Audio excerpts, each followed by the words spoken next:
BNP chairperson Begum Khaleda জিয়ার রোগ মুক্তি কামনায় যুক্তরাজ্য বিএনপি লিডস শাখার উদ্যোগে ইফতার ও দোয়া মাহফিলের আয়োজন করা হয়েছে।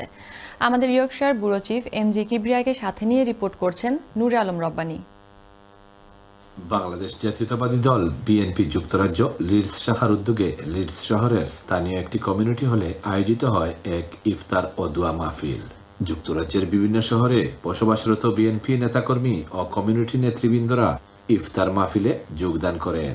সৈয়দ জহুরুল ইসলাম ও সৈয়দ জাবের আহমেদের যৌথ পরিচালনায় অনুষ্ঠিত অনুষ্ঠানে সভাপতিত্ব করেন লিডস বিএনপির সাবেক সভাপতি হাজী আঙ্গুর মিয়া।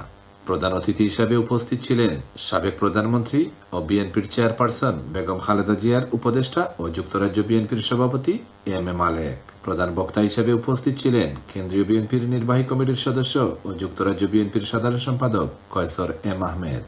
বিএনপি চেয়ারপারসন বেগম খালেদা জিয়ার শারীরিক অবস্থা জানতে চাইলে যুক্তরাজ্য বিএনপির সভাপতি এম এ মালেক বলেন, সেটা ডাক্তাররা এখন ডক্টর জাহিদের নেতৃত্বে লন্ডনে বেগম খালেদা জিয়া আছেন এবং সেখানে উনি ট্রিটমেন্ট চলছে। ওনার ছেলে এবং ছেলে বউরা ডক্টর জুবাইদা এবং মিস্টার জাইমা জাফিয়া তারা উনাকে দাদির সাথে কেউ মার সাথে তারা লুক আফটার করছেন। দেশবন্ধু বেগম খালেদা জিয়া মাস বেটার দেন বিফোর। যুক্তরাজ্য বিএনপির সাধারণ সম্পাদক কয়সর এম আহমেদ বলেন, আপসহীন নেত্রী মা বেগম খালেদা জিয়া চিকিৎসাধীন অবস্থায় লন্ডনে আছেন। আপনারা জানেন উনার সুস্থতার জন্য আমরা দোয়া করেছি দেশনায়ক তারেক রহমানের জন্য।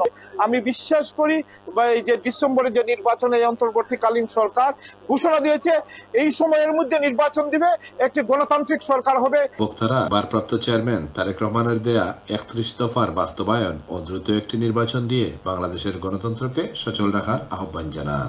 লিডস থেকে নূরে আলম রব্বানী, চ্যানেল এস।